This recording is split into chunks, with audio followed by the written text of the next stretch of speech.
Hello friends. So this is a video about generic subjective continuity. So this is a materialist version of life after death.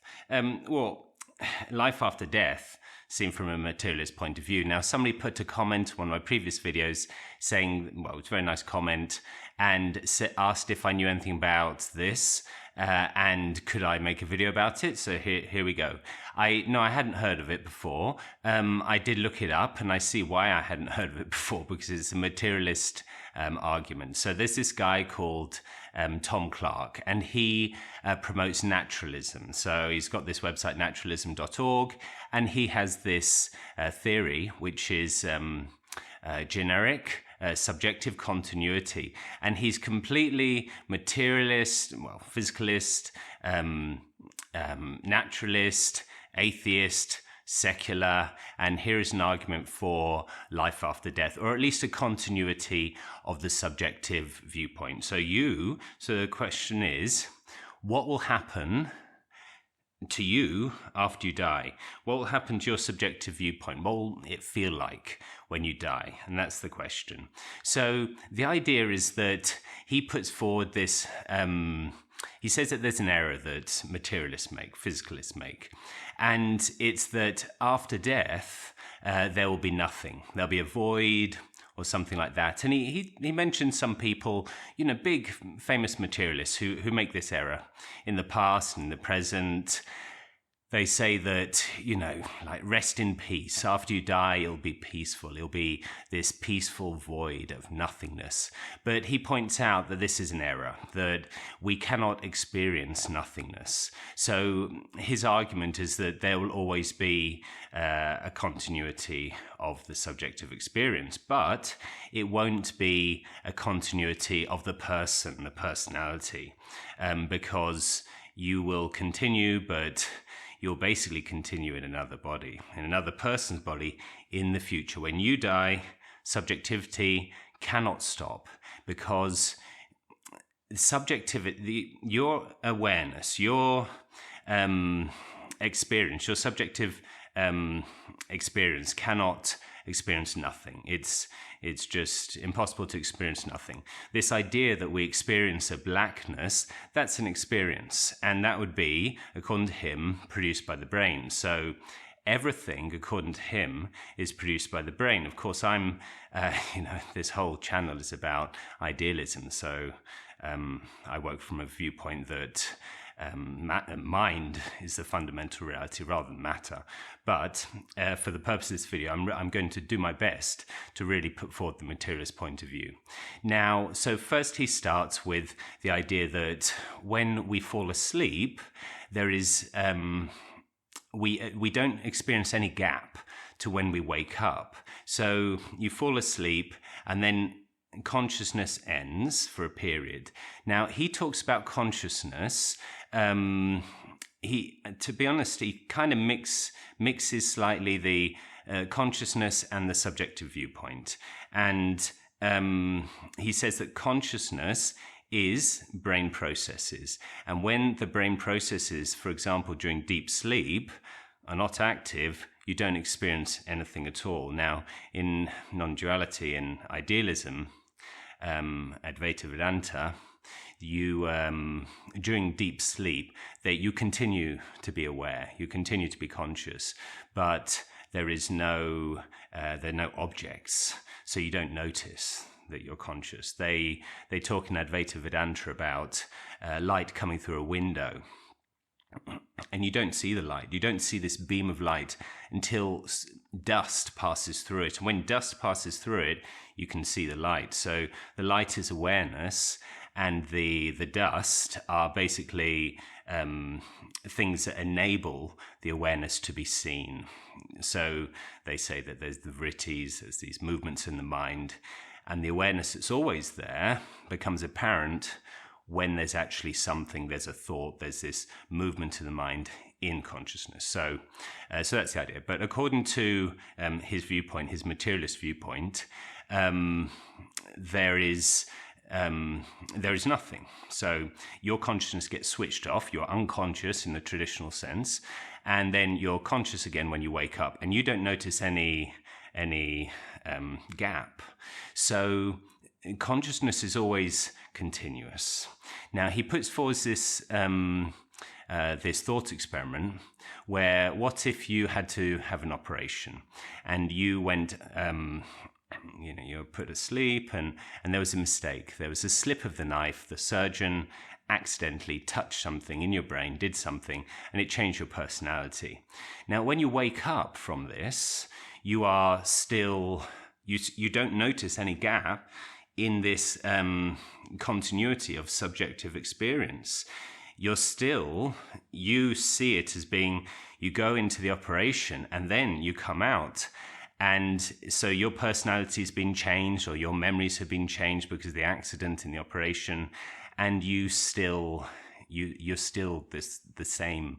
Your consciousness continues, even though the personality is different now. Now he says, well, we'll take this to to the extreme. So imagine you're put asleep and then your memories wiped, or you're given new memories, and you're given maybe a different brain. Maybe you're given a computer enhanced brain in 1,000 years. They freeze your body and you wake up and you have new memories, or you don't have any memories. You have a new enhanced intelligence, different characteristics, all of this, but you still notice no change there's no gap in your subjective experience. So you're going along and then this happens, and then immediately you're this new person. Now what he's saying is that when you die, because it's impossible for the subjective viewpoint to experience nothing, it's more plausible that you continue in somebody else. So somebody else is born, and because the subjective viewpoint has nothing of the memories, nothing of the attributes of the brain, it's generic. So it's the same in everybody. So what it will feel like when you die is basically, you get sick, you die, or I don't know, you look at the bus that's coming towards you, and suddenly you're born.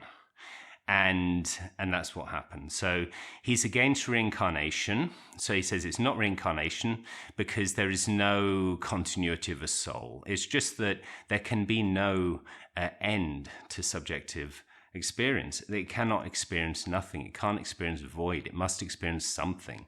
So there must be another experience.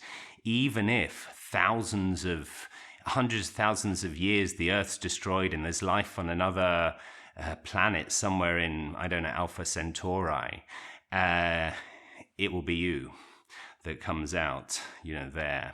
Or future, some artificial intelligence that can be conscious, it's you who wakes up into that. And it has moral implications, so, be good to everybody, because who knows, you could be them next. Now, okay, so from a materialist, the thing that I see, if I pretend to be a materialist for a moment, is that, and of course I was always brought up a materialist, and for most of my life, although no, I was brought up as in a Catholic family, so I've also got that. But yes, but we were materialists. Now, the thing that I would say is, yes, you think the brain produces consciousness in one brain. Now, that consciousness ends, and because why is it not just ended forever? Why does it appear in another brain? And he says that the argument against this is that you just don't understand generic subjective continuity. That you're looking at from an objective point of view, not from the subjective point of view. So the subjective point of view cannot experience nothing, so it must experience something. So that's how he argues. Now, in the talk I saw one talk and I saw a discussion after. Now, in the talk, he says, he does mention the block universe. It is not part of his theory, but I think according to relativity, the space-time continuum all exists there all at once. not really at once, because time is part of the space-time continuum, but it is there basically all at once. Everything exists. All time exists. This block universe exists. Now, don't take my word for it. Relativity has been tested and proven. Go and look for some, another video. PBS Space-Time is really good. Now, so in this block universe, everything exists at once. Now, I would imagine it would be more logical that you die and your consciousness has to continue and you believe it's created by the brain, then it would probably not jump to another person. It would just stay in your consciousness, in that person that you are eternally in space-time. But maybe it would go to the beginning and you would flow through it again. Or maybe you'd just jump into the middle, because if you've got the memories of the first half of your life, then you wouldn't notice that you jumped into your life in the middle. In fact, you could have jumped into your life 1 second ago, but you've got all the memories there, so you don't notice anything. It doesn't, you think you've lived your whole life. You think time's flowing, and in fact, every single moment of your existence in the block universe has the memories of the past and has the impression that time is flowing, because it's got memories of the past and it feels that the future's coming. And so I think it fits well. This actually fits very well with Advaita Vedanta, because in Advaita Vedanta, the idea, so this non-dualism, the idea is that Maya is the illusion. So if you want to be modern and scientific about it, you could look at Donald Hoffman or Bernardo Kastrup, where they see this interface. Now, time and space is all in the interface. The interface is what you see as the world. And in Advaita Vedanta, it's Maya. So Maya is time, space, causality, duality. And there's two actions of Maya. One to veil the truth, and the other is to project the illusion. Now, in this block universe, your slice of time that you are at that moment experiencing, or every single moment of you is experiencing it all at once, you would have to hide all the other moments that you are not at that moment. And you would need to project the past, your memories. So it is kind of similar, really. It's what you are. It veils the reality and it projects your memories. So you could be existing right now, not flowing through time, just in eternal existence in the block universe, and you wouldn't know, because the part of this, your memories have this selective quality that they hide the rest of your existence while presenting this idea that you're flowing through time. And so the illusion that you're flowing through time, the illusion that you're temporary, is part of this, and it's caused by this system of memories and how we what the mind adds to reality. Now, his idea of this subjective viewpoint has none of the quality of the brain, none of the attributes of the person. So he insists it's not reincarnation. Now, if we go, I've explained that. I'm going to talk about non-duality now. So if you want to turn off, I'm going to contrast with non-duality. Now, so he says that we move into another person. Now, this is, I think it's hard to believe in a materialist point of view. But of course, in idealism, it's perfectly fine, because the mind is the fundamental reality.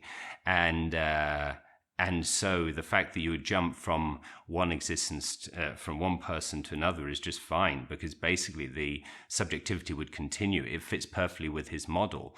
Subjectivity cannot experience nothing, so it must experience something. Now, he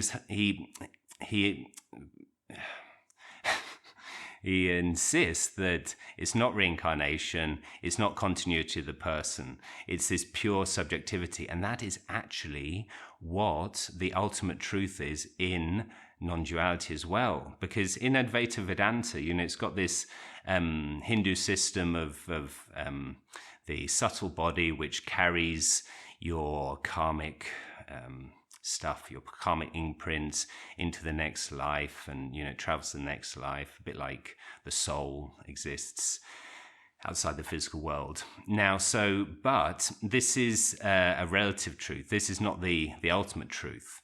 The ultimate truth is that Brahman, the ultimate reality, has no attributes, is completely free of anything that it observes. So anything you can observe is part of the world. And what he's saying is exactly the same. He's saying that this subjective viewpoint has no qualities of each mind that it is in. It's generic. So it's as is seen in Advaita Vedanta as the ultimate reality, as Brahman is the same thing. It is eternal, unchanging, and and has no attributes, and doesn't do anything, because everything that's projected is an illusion. So it's exactly the same as what he's saying. Please, if I just went too far there, please put a comment. Put a comment, and it'll be interesting to have a discussion about this stuff. If anyone doesn't think I'm presenting it correctly, I hope I did present the materialist argument well, as far as I can. Now, looking more at this, the implications, I think, have to be idealistic, because what he's saying is that now that the subjective experience has been created, now that it exists, it can't go away. So it has been created through natural selection, produced by the brain. But the thing is that now it's here, the subjective experience cannot experience nothing. So your subjective viewpoint, it's here and now it's eternal. It will never end. The whole universe may end, but then it happened once that you appeared. So why won't it happen again in endless time? Even if the universe goes, there cannot be an end to your subjectivity. Can't experience nothing, can't experience void. It must experience something. So it will appear again, and there will be no gap. So you will always be here. Now, the thing is that this is what non-duality says. This is what Advaita Vedanta says. And it's similar in many ways. Now, the thing is that what he's saying is that the subjective experience is eternal and unchanging. Everything that changes and is impermanent is in the universe. That is impermanent. That is kind of an illusion. And if we take it further, materialists see the mind inside the brain. You produce all this experience you're having now, the colors and everything, just exists in your head, in this qualia, in your sensorium is what they call this projection. Outside, yes, it's a representation of something real, and it is created by something real. In materialism, of course, in idealism, we see this as being the fundamental reality, that mind is the fundamental reality, and matter is a representation of more mind. So what you see is this interface, according to Bernardo Kastrup. So the thing what is really real then? If your experience, your subjective viewpoint is eternal, unchanging, untouched by anything in the world, and the world is changing, impermanent, then we could say that your experience is more real than the world. Now, if we take it further, some of the ideas of David Bowman and what he says about thought, he does this another thought experiment. So imagine that, he lived in the in the previous century, but towards the, from the 60s, 70s, 80s, 90s. He died in like 92 or something. So he was talking about General Motors, and he said that even though General Motors was all these factories and people working for it and cars that they produced at that time, I don't know what's the situation in America. In Spain, we don't have General Motors. I don't know if it disappeared or does it continue? Anyway, so this, if everyone forgot one night, everyone's memory was wiped from this idea of General Motors, in the morning there would be no General Motors, despite the fact that all the things still exist. And the same for countries. So a country is just something in our mind. This division that separates one country from another, it's something we hold in our mind. If we forgot everything, there would be no countries. Everything would still be there. And this goes even further. This goes to numbers and unless you believe in some Platonic numbers existing in some Platonic realm that's non-physical, which I imagine the materialists don't think that, then even numbers are in your mind. So what is actually in reality? What is in reality? Matter is made up of these particles, and without even going into quantum physics, these subatomic particles have no extension in space. And we infer their existence because of the effect we see on other atomic particles. And those other atomic particles we also infer.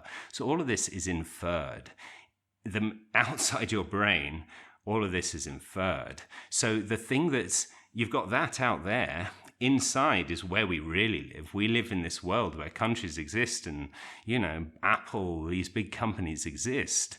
But what's even more permanent is your experience. Your subjective viewpoint is the only thing that's real. Everything else is an illusion. And that's exactly what Advaita Vedanta says. That's what non-duality says. That's what idealism says. And I think his argument for this materialist, naturalist, life after death, I agree with him. It must continue. I think he proves idealism, basically. I think he proves that mind is the fundamental reality. Just one last point before I go. It's important. Now, he talks about naturalism, promoting naturalism. Bernardo Kastrup is an idealist, and he also claims to be a naturalist. Yes, it's not materialist naturalism, but he also believes that there's nothing supernatural. He believes mind is the fundamental thing, and matter is created, but he also doesn't think there's anything supernatural in this. So you can believe idealism without thinking of anything supernatural. And because of things like the hard problem of consciousness, which he also, Tom Clark also mentions, we don't know how consciousness is produced, and maybe how it's produced by the brain, and maybe we'll discover it's impossible. So there we go. I hope that was okay. I hope I wasn't too partisan and defending idealism. I know I did. I basically turned this whole video into an idealistic argument, but there you go. What can I do? I hope that was interesting. Thank you for watching. Goodbye.